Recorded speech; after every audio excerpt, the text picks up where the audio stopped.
Innal hamdalillah nahmaduhu wa nasta'inuhu wa nastaghfiruh wa na'udzu billahi min shururi anfusina wa min sayyiati a'malina may yahdihillahu fala mudhillalah wa may yudlilhu fala hadiyalah. Asyhadu an la ilaha illallah wahdahu la syarikalah asyhadu anna muhammadan abduhu rasuluh la nabiyya ba'dahu wa ba'd. Qala Allah Ta'ala fi kitabil karim a'udzu billahi samil alim minasy syaithanir rajim fa aminu billahi wa rasulihi wan nuril ladzi anzalna wallahu bima ta'maluna khabir. Wa ba'd.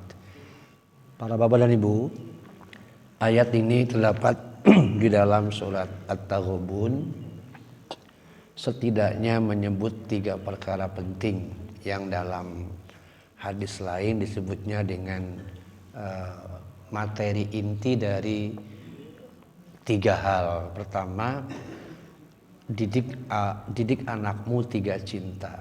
Pertama, cinta Allah, fa'aminu billah. Yang kedua, mencintai Rasulullah SAW, wa rasulih di situ. Yang ketiga, mencintai Al-Quran, wan nuril ladzi anzalna. 3 cinta ini satu paket yang tidak bisa dilepaskan. Tentu penyebutan pertama Allah merupakan sesuatu yang mutlak. Tidak mungkin Rasul disebut pertama kali, pasti Allah dulu, baru Rasulnya. Lalu apa yang dibawa oleh Rasul adalah An-Nur. Saya kira Bapak Ibu kalau baca Quran akan sering menyebutkan kata-kata nur begitu banyak ya. Kalau nur disebut dalam Quran, setahu saya tidak pernah berbentuk jamak. Yukhrijuhum minaz zulumati, selalu ilan nur, bukan ilal anwar. Tidak ada Pak ilal anwar. Kenapa? Karena cahaya cuma satu sumbernya, Allah, Quran. Sedangkan kezaliman, kegelapan boleh jadi banyak, tak terhingga. Jadi kita harus berjuang semaksimal mungkin minaz zulumat, gitu ya, menuju cahaya yang satu, nur. Kalau Al-Quran diibaratkan oleh Allah dengan sebutan An-Nur, cahaya, menunjukkan ada fungsinya, yakni yang terang benderang mengarahkan, menuntun kemana dan dengan cara apa, sehingga kita bisa mengetahui dengan cahaya tadi mana hal-hal yang buruk, mana hal-hal yang baik ya. Nah, coba kita ibaratkan para ibu dan bapak dalam bentuk tamsilan binatang ya. Apa namanya? Binatang yang mencintai cahaya. Binatang apa? Yang ketika ada cahaya berkerumun. Oke. Orang Turki menyebutnya silarung ya. Turunan kidul maksudnya gitu. Silarung, laron kan? Berkerumun. Berkerumun dia, menikmati cahaya. Sedangkan hewan apa yang ketika ada cahaya langsung apa namanya? Terbang langsung, pergi, lari dia. Orang Garut menyebutnya cocodot. Ada nggak, Pak? Ya, kita kaitkan dengan pengibaratan. Kalau ada tilawah Quran, ada kajian Quran, ada sebutan Allah di sana, ada sebutan Rasulullah SAW, ada sebutan ajakan kebaikan, lalu kita lari, laron apa cocodot? Laron apa cocodot? Cocodot. Kalau kita berkerumun, menikmati, enjoy, tenang rasanya, insya Allah laron. Pertanyaannya, banyak mana laron dengan cocodot? Mangga kita memilih dengan segala risikonya ya. Baik. Nah, saya ibaratkan begitu karena inilah delegasi sekelompok anak muda cerdas dari Ansor yang tertarik. Sebetulnya bukan delegasi ya. Saya katakan delegasi karena mereka menggambarkan kelompok yang ditawari oleh Rasulullah SAW cahaya tadi, langsung merespon dengan positif. Dari situlah mereka kemudian menjadi agent of change, agen perubahan bagi masyarakat di sekitarnya. karena punya keinginan kuat, ini agama yang gue banget gitu. Ini yang cocok dengan akal, cocok dengan hati, harus kami sebarkan ke penduduk Yathrib. Semangatnya luar biasa, Pak. Siapa mereka? Kita lihat ya. Di beberapa buku sirah Nabawiyah, kalau kisah ini banyak dituturkan, termasuk yang saya baru beli ya, Musa bin Rashid Al-Azzami itu dipaparkan riwayatnya. Kalau kisah-kisah yang kemarin model Abu Dzar itu jarang disebutkan di dalam beberapa buku sirah Nabawiyah ya. Kecuali mungkin Al-Mubarakfuri yang agak rinci mengambil beberapa pribadi personal yang tertarik pada Islam ya. Jadi ada dua sisi. Pertama delegasi, yakni sekelompok orang yang hatinya tertambat kepada cahaya tadi karena merasa ittifaq ya, cocok sesuai. Yang kedua, mereka merasakan inilah agama yang ajarannya rasional, terkait dengan konsep tanda kutip ketuhanan. Allahu Ahad itu jelas, Allahu Somad pun sedemikian jelas ya. Baik para bapak dan ibu, sekedar review sejenak ya, bahwa pembahasan yang lalu menguraikan tentang seseorang namanya Damad Al-Azdi yang tertarik pada Islam, padahal yang bersangkutan mengklaim diri sebagai Qamusul Bahr, kamus samudra ilmu. Dia mengklaim diri begitu, Pak. Kenapa? Karena dia bacaannya luar biasa banyak ya, sumber referensi wawasannya itu Masya Allah gitu ya. Maka menyebut dirinya dengan walaqad balaghna qamusul bahr, saya ini sudah sampai pada saya samudra kamus. Kamus sendiri Bapak Ibu hafal kan betapa banyak entry, lema, istilah dan sebagainya yang ada di situ. Kalau dia menyebut dirinya qamus al-bahr, wawasannya seperti apa? Nah, klaim itu dia kemukakan kepada beliau. Tetapi ini lihat kalimatnya, fama sami'tu mislu kalimatuk haula. Saya belum pernah mendengar kalimat yang seindah ini. Kata-kata ini harus kita pegang ya, karena mirip dengan para mu'alaf sekarang. Tidak sedikit mu'alaf cerdas yang terpesona oleh kalimat-kalimat tertentu. Mungkin oleh kalimat la ilaha illallah. Sebuah contoh nih, sedikit melebar dulu ya. Sebuah contoh, anak seorang pendeta sekian tahun yang lalu, waktu saya masih kuliah ya, itu tertarik dengan kalimat la ilaha illallah ketika dia bertamu ke rumah temannya. Ke rumah temannya itu ada kaligrafi, Pak. Kalau Bapak Ibu sadar, di Bandung ada seorang pelukis kaligrafi terkenal. Ada yang tahu? Betul, Pak. Yang rumahnya Cigadung. Bagus, Gus. Persis begitu, ya. Kaligrafinya, lukisannya indah luar biasa. Nah, beliau tertarik itu. La ilaha illallah karena di bawahnya ada terjemahan tapi pakai bahasa Inggris.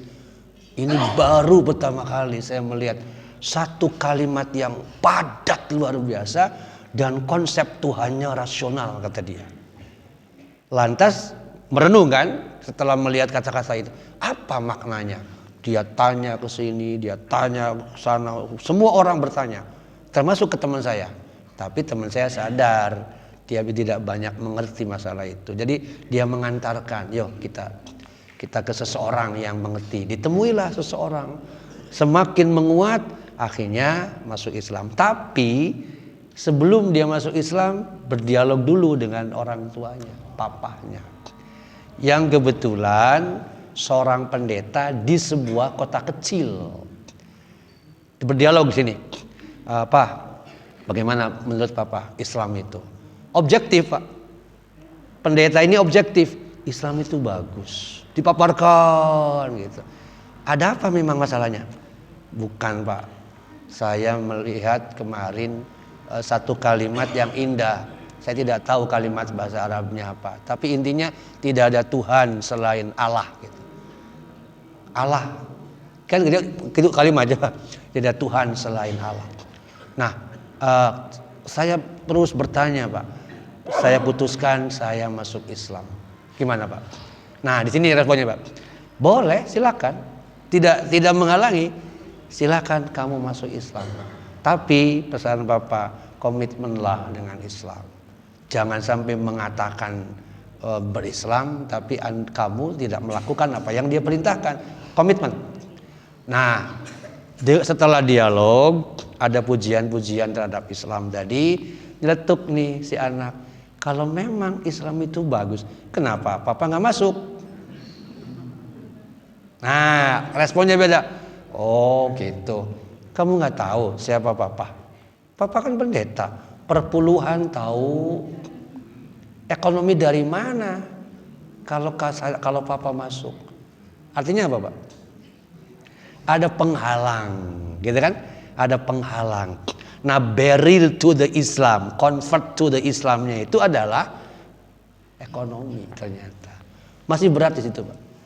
Konon sampai matinya tetap tidak bersyahadat. Kata teman saya ini ya, tidak bersyahadat. Sementara anak muda ini sudah bagus syahadatnya, sudah Islamnya bagus gitu. Masya Allah, ada yang seperti itu ya. Tapi memang tidak usah aneh. Kenapa? Karena sulit terbuka hatinya. Agaknya Damad Al-Azdi tidak begitu. Seluas apapun dia pengetahuannya, wawasannya, tapi tetap mengakui masami'tu mislu. Saya belum pernah mendengar kalimat seindah ini. Padahal saya ini qamus al-bahr katanya. Masya Allah. Wah. Akhirnya hatta yadak sini. Saya coba tanganmu wahai Nabi, ubayyuka adal Islam. Saya ingin berbaiat kepadamu untuk masuk Islam. Jadi terbuka di situ Pak. Itulah Damad Al-Azdi ya. Jadi dari sini orang seluas apapun ilmunya, kalau masih ada kibir ya, ada kesombongan intelektual, akan sulit menemukan Islam. Dalam konteks ini Pak, kita bersyukur menjadi orang yang yashrah sudurona. Allah membukakan dada kita untuk menerima Islam. Barangkali sebuah hadis yang sudah sering dikutip dan mungkin Bapak Ibu juga sudah hafal ya, berkenaan dengan apa cara Allah ketika ingin mengangkat derajat seseorang, meraih keberlimpahan kebaikan dan seterusnya. Mayyuridillahu bihi khairan yufaqihu fiddin. Hadis ini harus diingat terus. Orang yang Allah kehendaki meraih khairan, kebaikan dalam hidupnya, kebermaknaan, kebahagiaan dan seterusnya, yang pertama Allah buka adalah minat yufaqihu fiddin.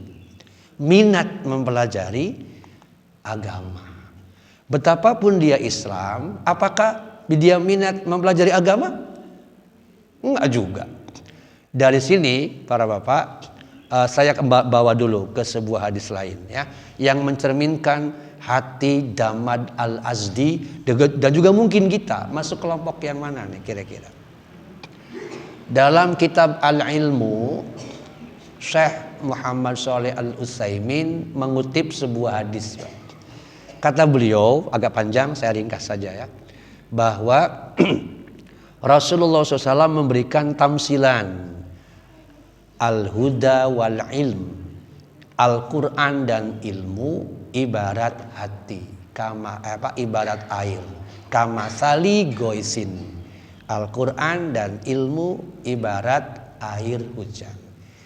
Air hujan menimpa tanah. Tanah itu memiliki 3 karakter, Pak. Ya. Pertama, nama tanah itu adalah to'ifatun toyibah. Tanah yang baik berarti tanah yang subur, tanah yang gembur.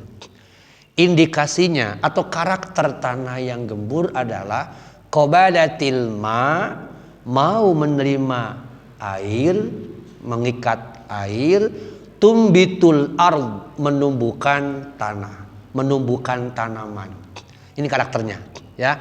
Tanah subur, mau mengikat air dan menumbuhkan tanaman. Kedua, ajadibul ardi, tanah yang keras.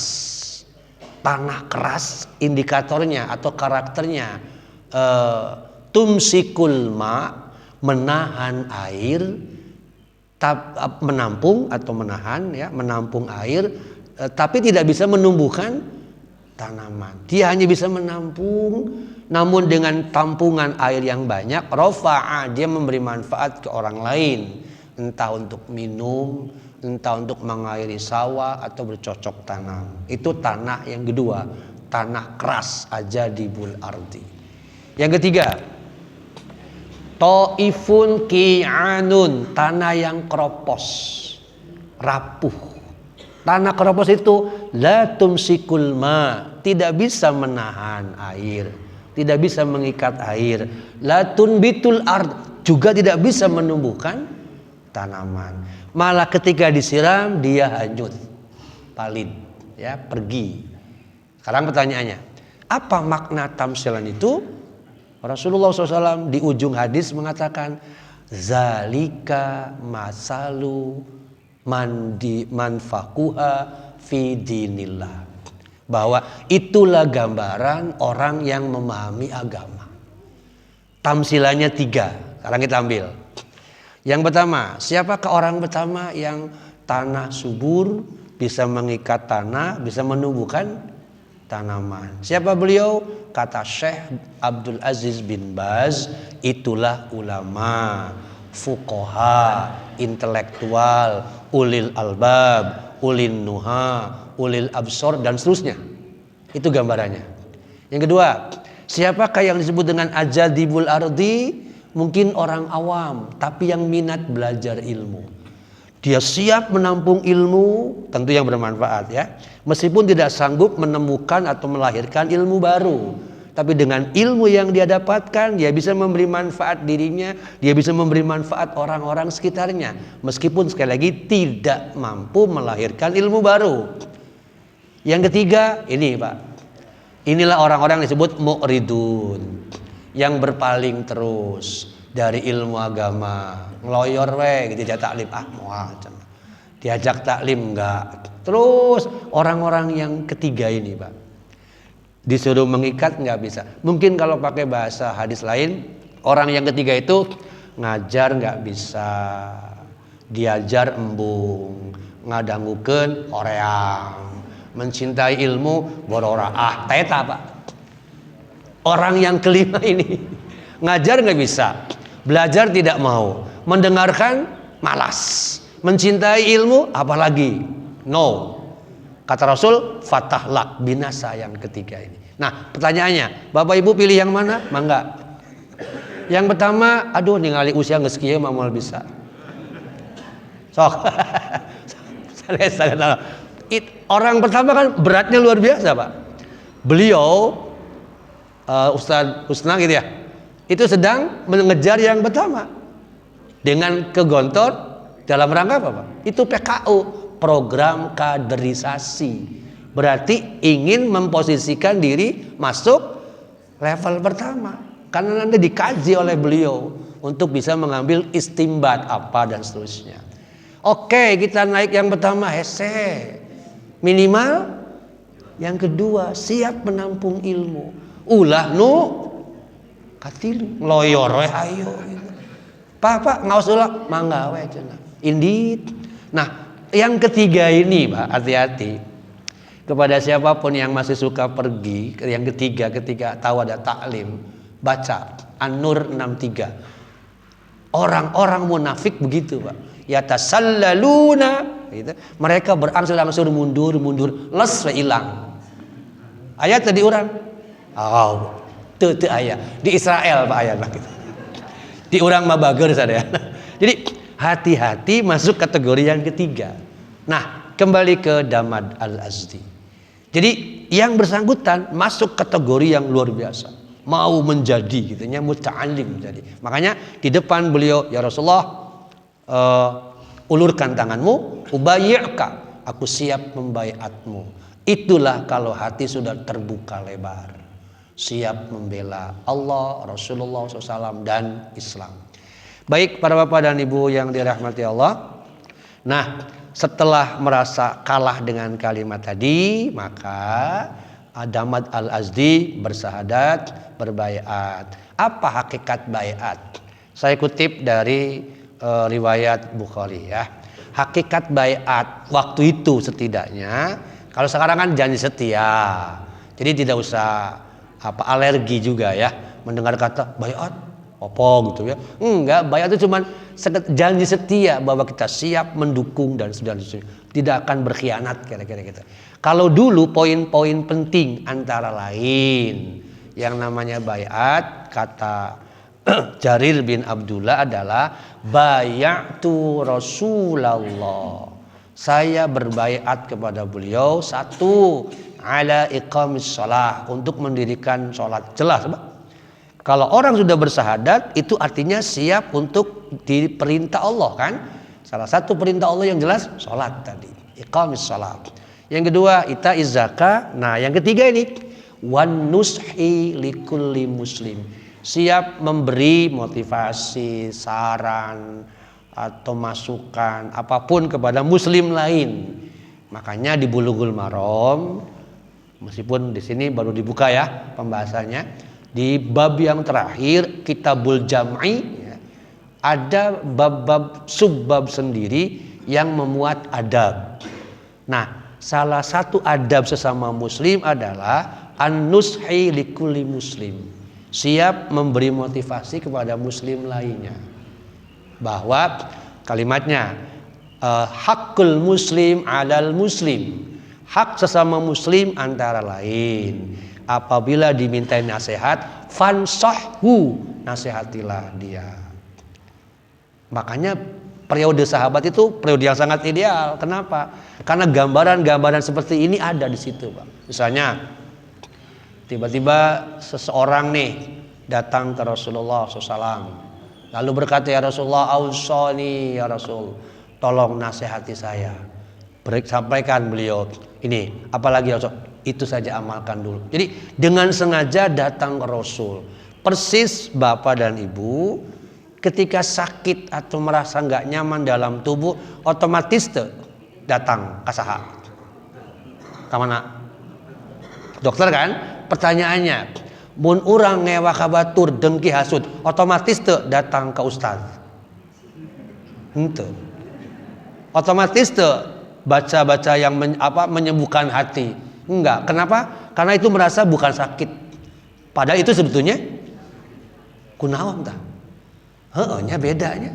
Kalau sakit gigi, sakit apapun segera datang. Tapi malas, sombong, ria dan seterusnya itu nggak merasa sakit. Itu sakit sebetulnya. Kenapa nggak merasa? Astagfirullah. Gitu. Padahal itu bisa menjadi penghalang kita masuk surga. Oke, saya sedikit melebar lagi. Saya ambil lagi hadis yang diambil atau dikutip oleh Syekh Muhammad Ali As-Sawuni dalam Ahkamul Mawaris. Jadi kitabnya tentang waris, tetapi ada kalimat ini, Pak. Man faraqar ruhul jasad wa huwa bariun. Ya, siapa yang ruhnya lepas dari jasadnya berarti mati, meninggal kan? Wa huwa bariun, dan dia terbebas dari min salas, gitu ya. Terbebas. Tidak ada 3 perkara dalam dirinya, 3 penyakit, Pak, 3 hal tadi ya. Ulangi. Man faraqar ruhul jasad, orang yang meninggal, saat meninggal lepas, bebas dari salas 3 perkara, dakhalal jannah. 1. Al-kibru. Sudah dibahas maknanya. Saya ulangi. Al-kibru ada 2 indikator. Gomtunas sama dengan takabur. Gomtunas kan merendahkan orang, ya. Kedua, batarul haq sama dengan istikbar, menolak ajakan taat, ajakan baik dan sebagainya lah. Pokoknya mirip dengan Al-Baqarah yang menyatakan Wa idza qila lahumuttaqillah akhazathul izzah. Kalau ada orang yang dikatakan takwalah kepada Allah, apa? Naik emosinya lalu menolak, itulah istikbar namanya. Jadi yang pertama kibir, ya. Yang kedua gulul. Gulul itu apa? Berkhianat dalam hal harta. Kalau bahasa sekarang korupsi bagian dari gulul. Korupsi itu, Pak. Padahal Ali Imran 161 mayaglul, siapa yang korupsi mati dalam keadaan gulul, ya'ti bima ghalla yaumal qiyamah, dia akan menghadap Allah sambil memikul harta korupsinya. Betapa beratnya itu gulul. Nah, mungkinkah gulul dalam kaitan waris? Mungkin, Pak. Kalau ada rekayasa data dalam waris, habis sudah, pasti gulul di sana. Saya menangani beberapa kasus masalahnya tentang waris tadi. Oh, Masya Allah. Ada kemungkinan gulul kalau tidak benar cara membagikannya, atau kalau emosi dan syahwatnya dari situ. Dan yang ketiga adalah ad-dain. Jangan lupa ad-dain. 4 kali kata audain disebutkan dalam ayat 11 dan 12 An-Nisa. Jadi sebelum dibagi, keluarkan dulu utangnya kalau ada. Oke, itulah 3 penghalang. Kembali ke sini. Wan nushi likulli muslim. Makanya supaya kita tidak memiliki al-kibru ataupun gulul, penting sekali nasihat. An-nasihah, ya. Tak lama setelah kedatangan dan keislaman Damad al-Azdi, tak lama nih, ini penuturan Al-Mubarakfuri, ya. Maka tepatnya tahun ke-11 nubuwah, Bapak Ibu perlu ketahui cara mengungkapkan tahun seperti yang pernah disebutkan, ya. Antara sebelum dan sesudah hijrah itu beda sebutan. Kalau sebelum hijrah biasanya yang ditonjolkannya adalah nubuwah atau tahun kenabian. Nanti setelah hijrah baru sebutan hijriyah atau hijrah. Jadi sekarang disebut tahun ke-11 kenabian, nubuwah, karena belum hijrah. Berarti 11 tahun setelah beliau menjadi nabi.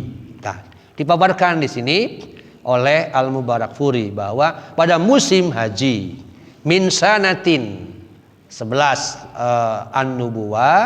Nah, beliau atau tepatnya 620 Masehi, di sini beliau memanfaatkan momentum yang terpenting, ya. Dipaparkan oleh kalimat beliau. Ini cara seorang penulis menuturkan sebuah narasi, ya. Sastrawan memang begitu, dengan ungkapan seperti ini, memunculkan benih-benih yang baik, bazwuran sholihah. Untuk apa? Menggambarkan Islam sudah mulai tampak ke permukaan. Indikasi yang paling nyata apa? Para penganutnya, orang-orang yang tertarik sudah mulai banyak. Persis seperti Eropa kan sekarang, Pak. Eropa agaknya entah kapan, kita tidak tahu, ya. Agaknya sesuai dengan sabda Rasulullah SAW dalam Sahih Muslim itu dipaparkan mengenai bangsa Romawi akan menjadi pembela Islam. Kapankah itu? Kita tidak tahu. Kalau menyebut bangsa Romawi, jangan ingat Roma Italia semata, enggak. Yang dimaksud adalah bangsa Eropa kulit putih. Mereka itulah yang akan menjadi pembela Islam menjelang akhir zaman. Jadi kalau itu terjadi, benih-benihnya sekarang sudah mulai muncul, kan? Nah, inilah yang digambarkan oleh kalimat bazwuros solihah. Benih-benih itu mulai tampak ke permukaan, secepat tumbuh menjadi sebuah pohon yang rindang, syajaratul basiqat, pohon yang rindang. Mungkin angkatan bapak-bapak yang sepuh, ada penyanyi Jamal Mirdad namanya, punya lagu judulnya Pohon yang Rindang. Ada di situ. Apa gambarannya? Maaf, bukan pohonnya sebuah partai, enggak ya, enggak ada urusan dengan itu. Nanti nyebutnya ke sana, bukan. Kalau dulu istilah pohon yang rindang tadi ada kesannya. Atau juga kalau kita lihat perpolitikan tahun 80-an, 90-an kali ya, saling menggunakan ayat yang tidak pada tempatnya. Kata partai ini, angtazbahu baqarah, sembeli sapi betina. Partai mana yang menggambarkan sapi betina? Ayat tak? Ayat, sembeli, nggak cocok juga, nggak ada urusannya dengan itu sebetulnya. Tapi juga pohon yang tumbang, tumbangkan pohon ini, nggak ada urusan. Tapi memang dulu begitu kalau nggak salah ya. Konstelasi politik menyerang satu sama lain dengan ayat yang tidak pada tempatnya. Bahaya sebetulnya. Baik, kembali tadi bahwa digambarkan oleh Al-Mubarakfuri dengan kalimat syajaratu basiqah, basiqat menggambarkan bahwa tumbuh itu sudah mulai membesar, menyenangkan orang yang melihatnya. Kalau bapak ibu pernah jadi petani atau minimal sekarang bercocok tanam di pekarangan, pada saat misalnya katakanlah menanam anggur nih, tiba-tiba keluar buahnya, apa yang dirasakan? Hah? Alhamdulillah, senang nggak pak? Bahasa surat Al-Fat, yu'jibuz zurra'a, menyenangkan petaninya. Karena apa? Melihat bahwa jeripayahnya untuk bertanam itu, masya Allah, indah. Itulah yu'jibuz zurra', menyenangkan petaninya. Demikian pula dengan gambaran yang disampaikan oleh Al-Mubarakfuri. Kaum muslimun terjaga ketika Islam mulai kuat dalam naungan lembaran kezaliman, mulai sirna satu demi satu, ya, sedikit demi sedikit. Itu gambaran cara seorang sastrawan, memang seperti itu biasanya. Untuk apa? Memperindah kondisi situasi yang semakin kondusif. Tentu bagi kita tidak mungkin tanpa sebab. Setidaknya ada sebab musabab awal yang menggambarkan itu. Apa katanya? Kita lihat. Kalau menurut Al-Mubarakfuri, dan saya juga sangat yakin dengan ayat yang sudah kita bahas dulu, bahwa Islam mulai tegak, mulai menguat, mulai banyak yang membela, mulai banyak yang tertarik, mulai banyak yang siap untuk menghadapi kondisi apapun demi Allah, Rasulullah, dan Islam. Itu tidak terlepas dari dua hal paling tidak. Pertama, strategic planning yang beliau buat, rencana strategis yang beliau buat itu tidak terlepas juga dari bimbingan Allah. Satu hal yang tidak boleh dilupakan, Pak. Ketika beliau mengalami kebingungan, kebimbangan dan kesulitan menemukan strategi, sepulang dari Taif, masih ingat, pulang dari Taif, beliau masih bingung kan? Disitulah kemudian beliau menerima surat Ad-Duha dan Al-Insyirah. Di dalam surat Al-Duha ada jaminan dulu ini, kata-kata ini, wal akhiratu khairul laka minal ula. Setahu saya tafsiran ayat ini dua. Pertama, menunjukkan bahwa akhirat dalam arti kehidupan setelah mati, Pak. Akhirat lebih baik daripada dunia. Itu ada yang memaknanya begitu. Yang kedua, ada makna masa depanmu Muhammad SAW akan lebih baik daripada masa lalu. Kalimat yang kedua ini tujuannya tadi, Pak, mendorong beliau agar jangan terjebak oleh kesedihan yang berlarut, bahwa hari ini susah payah berat. Sebab apa? Biasanya orang yang memandang madesu, masa depan suram. Kalau selalu memandang angel gitu. Kalau hidupnya selalu angel ora iso, lho koyo ngene wae. Biasanya akan memandang hidup, udahlah nggak usah, berhenti, percuma, nggak akan berubah. Itu menunjukkan hopeless, Pak. Nah, Rasulullah SAW diminta oleh Allah jangan berpikir begitu. Wal akhiratu khairul laka minal. Dimantapkan di situ. Pertawaannya adalah bagaimana mewujudkan masa depan yang lebih baik tadi. Nah, akhirnya dimunculkanlah kemudian lewat bimbingan. Wa wajadaka dhalan fahada wa wajadaka ailan faagna. Itu proses pembimbingan Jadi jelas bahwa di balik situasi yang tadi ada hikmah besar yang diambil oleh Rasulullah SAW. Padahal di situ dikemukakan ya oleh Al-Mubarakfuri bahwa wa kana min hikmatihi sallallahu alaihi wasallam, hikmah terpenting bagi beliau adalah ketika orang-orang penduduk Mekah yang semula at-takzib, mendustakan, yang semula wasaddu an sabilillah, terus menghalang-halangi satu demi satu, kemudian terkuak. Nah, salah satu strategi penting, jeripaya yang luar biasa dari beliau adalah, lihat kata-kata yakhruju ilal qabail fi zolamil lail. Beliau keluar pada waktu malam, mendatangi orang per orang, kabilah demi kabilah, untuk melakukan dialog, mengajak mereka yad'uhum ilallah, mengajak mereka kepada Allah. Bayangkan Pak, 11 tahun, paling tidak 10 tahun terakhir ya, terus beliau lakukan itu demi satu setiap orang. Tentu tidak semua orang secara ngacak, enggak ya, melainkan menggunakan pola strategis. Antara lain apa? Dekati tokohnya. Siapa masyarakat sini yang dianggap tokoh? Mungkin bahasa sosial menyebutnya paternalis, Pak. Ambil tokohnya. Bahasa politik apa namanya?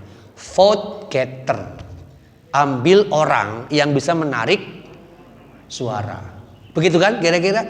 Maka jangan kaget, di kita ini masih bertumpu pada vote getter, popularitas, bukan kapasitas. Masih begitu kan? Kita belum cerdas berpolitik. Yang diambil itu terkenalnya, Pak, bahwa yang bersangkutan tidak ada kapasitas. Aku mangkel lah, bukan. Ini persoalannya, Pak. Serius di kita itu. Khususnya seperti ini ya. Ya bagus sih kalau kapasitas sekaligus popularitas, ini bagus. Makanya elektabilitas jadi elek-elek gitu. Bahaya sekali itu tuh. Oke lah, terkenal. Tapi kalau hanya elektabilitas, yo elek. Kalau sekedar elektabilitas, jadi elek, Pak. Tahu ya elek ya? Jelek nantinya. Kalau sekedar elektabilitas, kapasitas perlu dilihat. Harusnya. Cumanya begitulah bangsa orangnya. Mungkin tarikan akalnya lebih kuat ke bawah, ke perut. Jadi kalah. Sehingga ketika membela seseorang tiba-tiba yuta 100.000 beralih itulah persoalannya, Pak. Jangan sampai 2024 juga terjadi, tapi insya Allah enggak lah ya. Sudah mulai cerdas saya kira. Baik para bapak rahimakumullah, itu bahwa beliau dari waktu ke waktu, dari orang per orang terus melakukan upaya memperkenalkan Islam. Baik, nah akhirnya Rasulullah SAW ditemani beberapa orang sahabat generasi awal melakukan apa yang disebutkan tadi, menindaklanjuti. Antara lain riwayatnya dikutip oleh Al-Mubarakfuri ini. Fa kharaja laila. Suatu malam Abu Bakar radhiyallahu an, Ali bin Abi Thalib radhiyallahu an diajak serta oleh beliau. Yuk kita bertiga, Pak ya. Kita coba dekati seseorang, satu kaum namanya Zahal. Nama tokohnya Syaiban bin Al-Sa' bin Sa'labah. Wa kallamahum fil Islam. Bertiga, tapi yang berbicara Rasul menawarkan kepada Islam. Di antara orang-orang penduduk Bani Zahal tadi, tentu seperti biasa, Pak. Ada yang menerima, ada yang menolak. Itu selalu. Sebab menyenangkan semua orang gak mungkin. Di sisi lain, Islam tidak boleh memaksakan. Makanya antara lain ayat yang tadi kan mirip dengan Al-Kahfi ya. Man syaa fal yu'min, man syaa fal yakfur. Atau surat At-Taghabun yang tadi saya baca mengatakan faminkum kafirun wa minkum mu'min. Jadi seumur hidup kita di dunia berjuang, Pak, bukan menentukan hasil. Sebab kata Rasul, kata Allah dalam surat dalam Quran ya, walau harosta, kata Allah gitu. Hei Muhammad, meskipun kamu ingin semua berharap beriman, gak mungkin. Jadi bisa dikatakan mustahil, Pak, semua beriman. Kenapa? Sekali lagi, Allah memberi kebebasan kepada orang, silakan memilih. Di sisi lain beliau tidak bisa memberikan hidayah. Jadi walau harasta, sekalipun kamu berharap boleh, harus berharap ya. Tapi untuk memastikan itu nggak bisa. Nah, makanya tawakal di situ. Fa in tawallau, jika mereka berpaling ya sudah, kul hasbiyallah la ilaha illa huwa alaihi tawakkaltu wa huwa rabbul arsyil azim. Udah itu saja. Sampaikan, sisanya tawakal kepada Allah. Para bapak dan ibu yang dirahmati Allah, jadi pemaparan Al-Mubarakfuri tadi menyebutkan bahwa Abu Bakar radhiyallahu an, Ali bin Abi Thalib diajak serta oleh beliau untuk mengislamkan Syaiban bin Sa'labah. Meskipun umat yang bersangkutan ada yang menerima, ada yang tidak. Nah, suatu malam kepada tadi perjalanan melewati perkampungan Bani Sa'labah bin Syaibah berlanjut hingga sampailah di sebuah tempat namanya Aqobah. Aqobah sekarang menjadi bagian dari Masy'aril Haram. Ya, sebutannya gitu ya. Bapak Ibu ingat kalau yang haji ya, bahwa Mina, Aqobah itu bagian dari Masy'aril Haram. Aqobah di Mina. Di sini dituturkan, summa marra Rasulullah SAW di sebuah bi'aqobati minni, yakni Mina tadi, beliau marro, melintasi. Kata marro itu banyak dipakai dalam Quran, Pak. Ya, salah satunya surat Al-Furqan tuh, wa iza marru bil lagwi marru kiraman. Jika mereka melintasi, melewati sekelompok orang yang sedang melakukan perbuatan sia-sia, jangan berhenti di situ. Maru, lewati. Untuk apa? Kiroman, menjaga kemuliaan diri. Jadi dalam konteks ini selektif mencari kawan. Beliau melintasi. Nah, fasami aswat rijal. Beliau mendengar hawar-hawar ya, spoi-spoi, antara bersuara tinggi atau tidak. Mendengar beberapa orang yang yatakallamun, sedang berbincang-bincang di situ. Maka beliau menghampiri mereka, kemudian menemui, lalu di situ terjadilah dialog nantinya.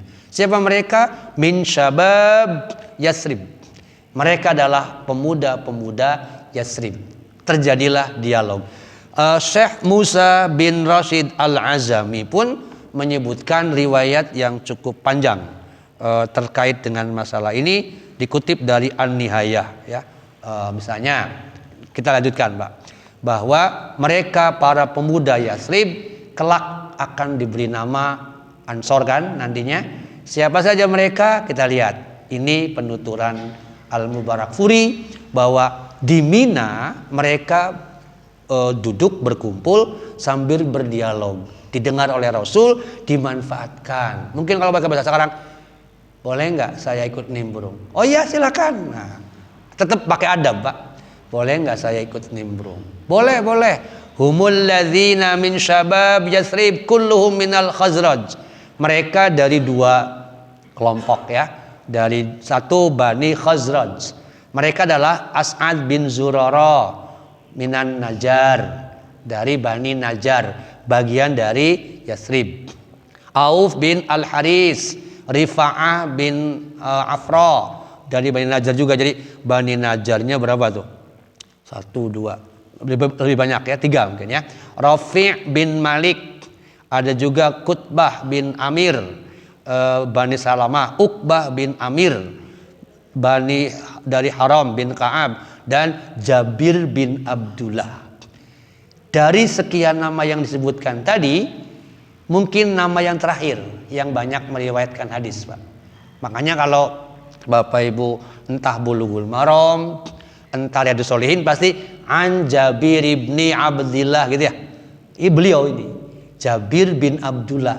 Kadang-kadang tambah Al-Ansori biasanya, untuk mempertegas bahwa beliau dari Ansor. Jabir bin Abdullah itu banyak meriwayatkan hadis tentang banyak hal, termasuk masalah sirah nabawiyah, termasuk masalah ini nuzulul Quran, ya, tentang turunnya Al-Quran. Nah, pemuda-pemuda Yathrib dari beberapa kabilah di Yathrib tadi tertarik melakukan dialog. Saya kutip dulu Ibnul Qayyim yang menuturkan, Yahudi Yathrib sangat meyakini akan kehadiran dan pengutusan Nabi untuk zaman. Mereka berkata, dia diutus dan kami akan mengikutinya. Kami akan memerangi Khazraj bersamanya, seperti perang yang menghancurkan kaum Ad dan Iram. Kalimat ini sebetulnya direkam oleh surat Al-Baqarah.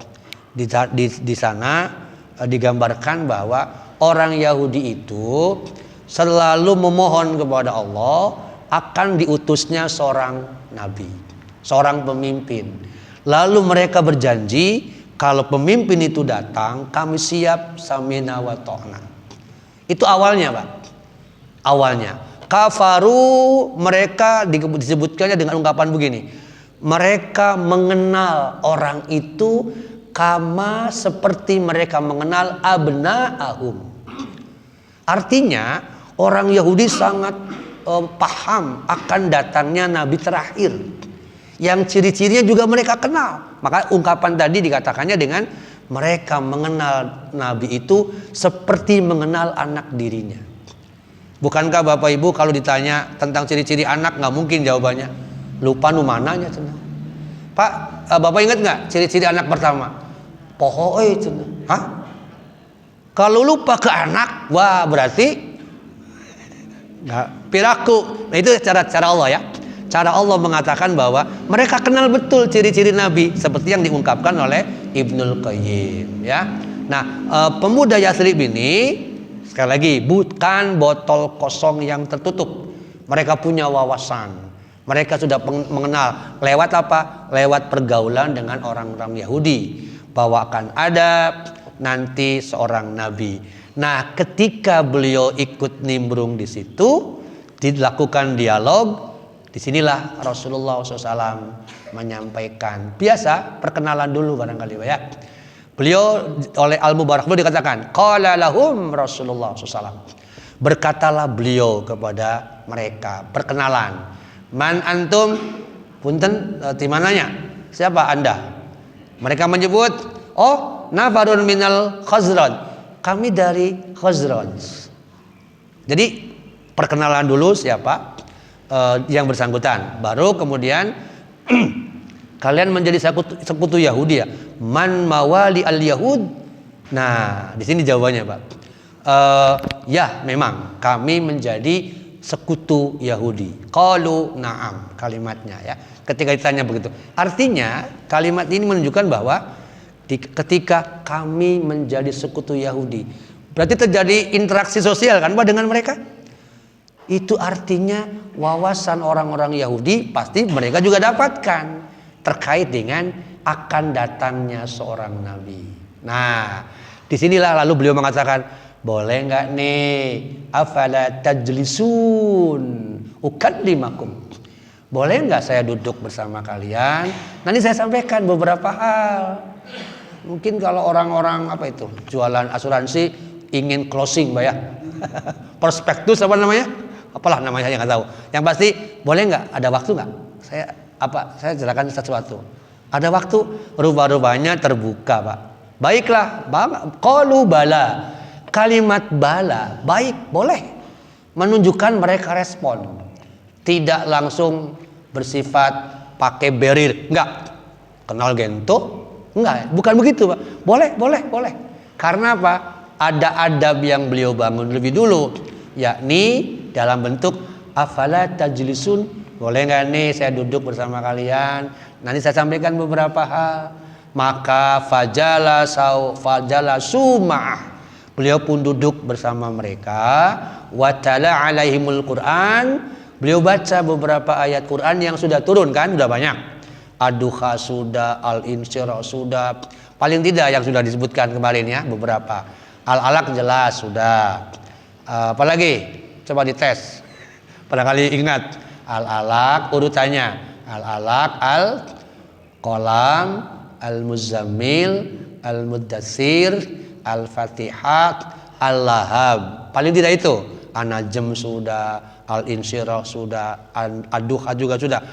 Tapi di sini tidak disebutkan oleh Al-Mubarakfuri surat apa. Hanya beliau membacakan beberapa ayat.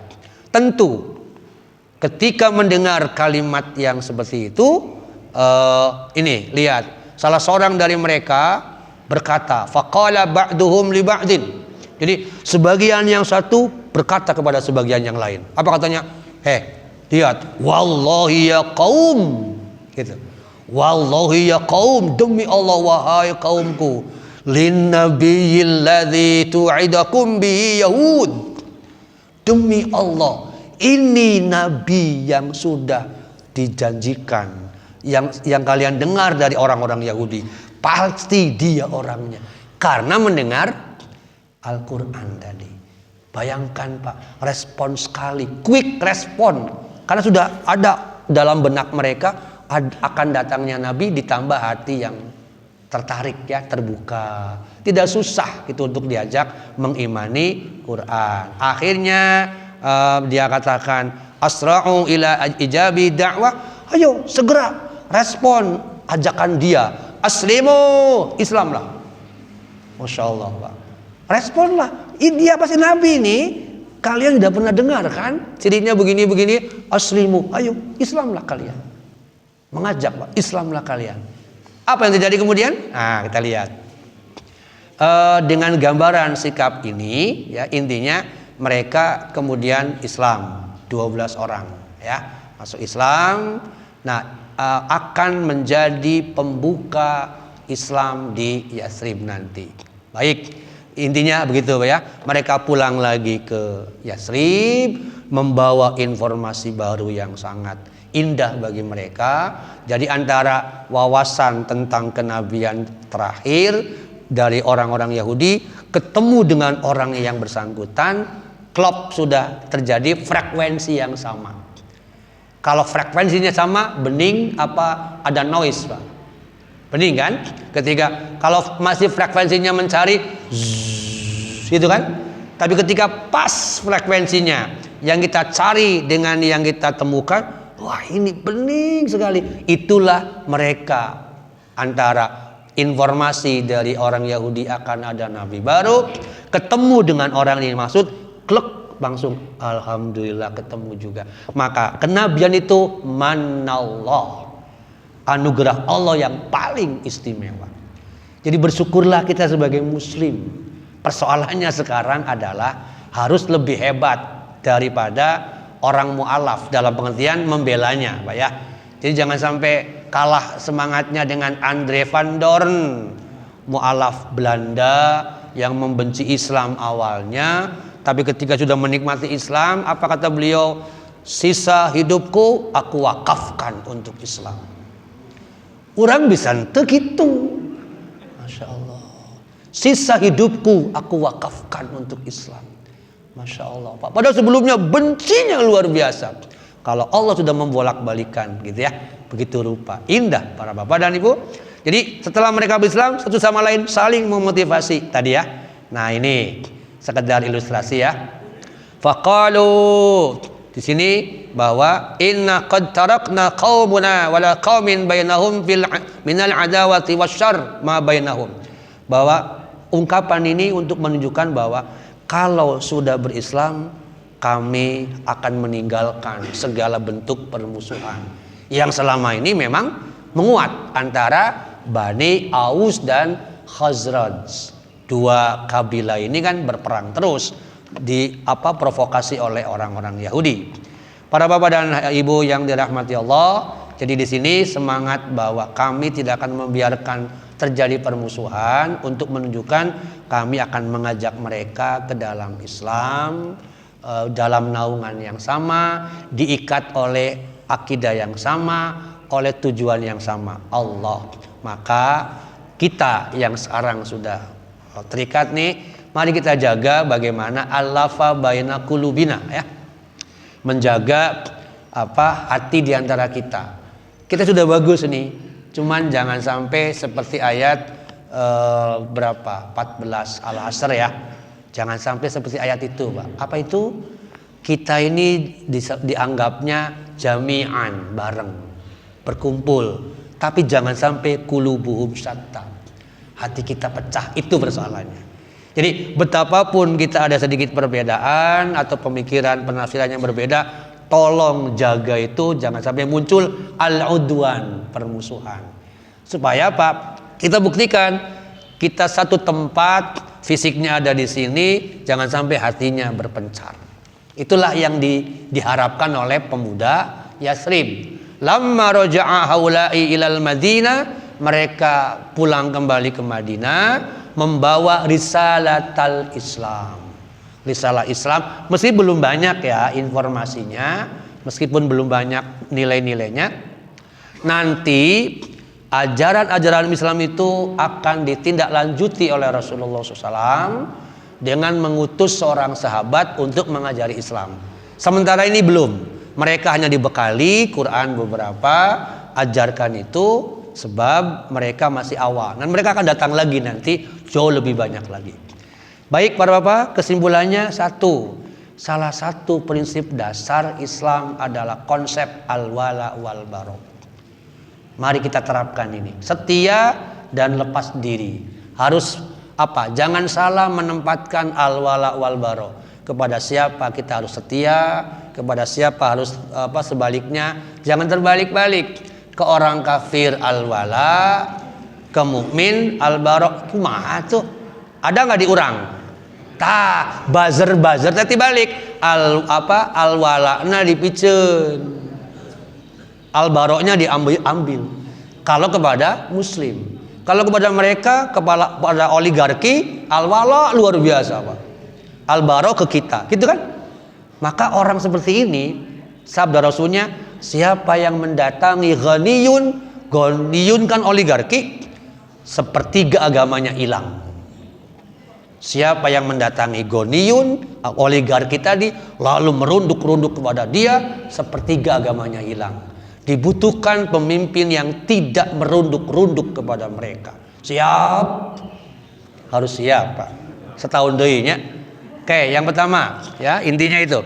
Yang kedua, terkait dengan al-wala wal bara. Ini salah satu darinya.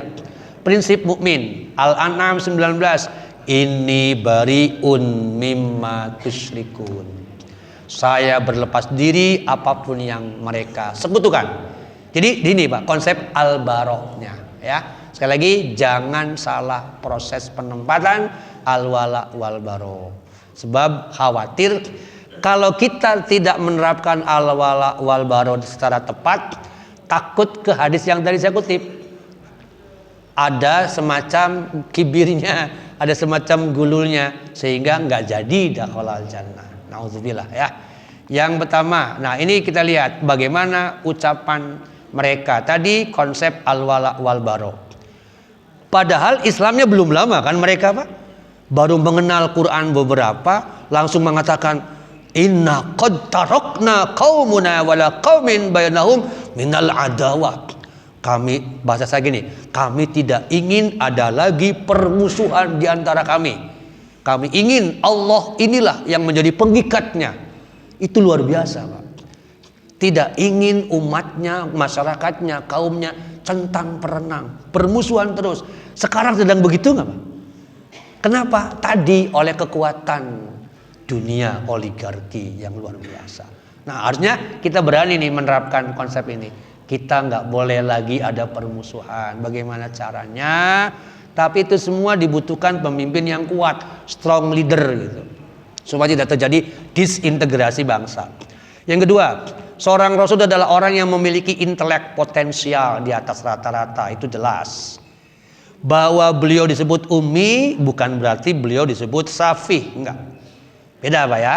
Tidak mampu membaca itu belum, bukan bodoh, tidak. Beda jauh sekali. Maka seorang nabi harus min hikmah. Inilah yang oleh Al-Mubarakfur disebut dengan min hikmati Rasulillah. Hikmah yang sangat utama pada diri beliau. Masih ingat para bapak? Beliau Rasulullah SAW punya 3 peran penting kan dalam konteks menjadi nabi. Satu, yu'allim atau mu'allim, pengajar. yu'allimuhumul kitab wal hikmah. Yang pertama, yang kedua adalah yuzakki, dan yang ketiga adalah pembaca, penelaah. 3 peran itu penting sekali beliau terus sampaikan kepada umatnya. Berarti kita tiru itu sesuai dengan kemampuan kita masing-masing untuk tadi mengajak orang, ya, dalam rangka bagaimana menyatukan visi misi yang sama. Kedua, yang ketiga para bapak, pembuka sikap al-wala wal baro adalah berjanji setia kepada seorang pemimpin.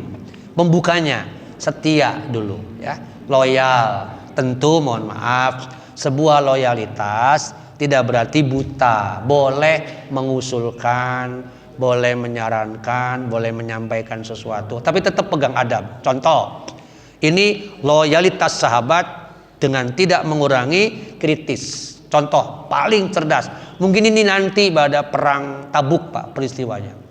Ya Rasulullah, awalnya gini Pak, Rasulullah SAW memutuskan, mengizinkan sahabat menyembeli hewan-hewan tunggangan. Di dalam Riyadhus Shalihin dikisahkannya ini di bab tentang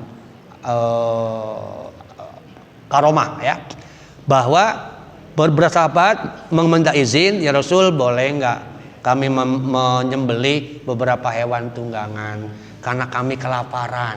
Awalnya beliau mengatakan if'alu, boleh lakukan. Sebelum mereka menyembeli, Umar bin Khattab radhiyallahu anhu cerdas. Ya Rasulullah, kalau menurut saya jangan diizinkan. Kenapa? Sebaiknya engkau ini kan dikabulkan doanya, ya. Sebaiknya Anda minta mereka kumpulkan semua makanan yang tersisa. Terus doalah kepada Allah untuk keberkahan makanan itu. Baik, nah ini cerdas Pak bagi saya. Masya Allah, luar biasa. Jangan menganggap sepele usulan Umar bin Khattab ini. Kadang-kadang kamu pinter juga ya. Enggak. Kalau bahasa sekarang ya. Kadang-kadang pinter juga ternyata. Oke, dibukalah sorban beliau. Ayo, kumpulkan semua makanan di antara kalian yang tersisa. Jangan ada yang sembunyikan. Semua Pak dikumpulkan. Setelah beres, beliau berdoa. Berdoa kepada Allah untuk keberkahan makanan itu. Maka ayo silakan masukkan dulu, penuhi tempat-tempat makanan kalian. Dipenuhi semua Pak, penuh semua, silakan makan, kenyang semua. Tapi makanan gak berubah. Apa artinya Pak? Masya Allah, subhanallah, makanan gak berubah, nambah ente, ngurang ente. Artinya apa Pak? Bingung kan? Asal dimakan tadi udah kenyang semua, dimasukkan ke tempat makanan sudah banyak semua.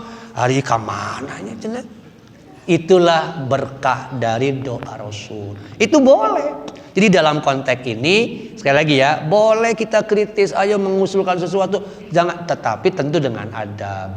Makanya sahabat selalu bertanya, ya Rasulullah, apakah ini keputusan pribadi atau ada firmannya, ada ayatnya? Oh enggak, ini pribadi, boleh nggak saya saran? Nah itu baru. Tapi kalau kalimatnya ini kata Allah, langsung tep samina wa ta'na. Orang mah atuda, anggapnya atuda gitu.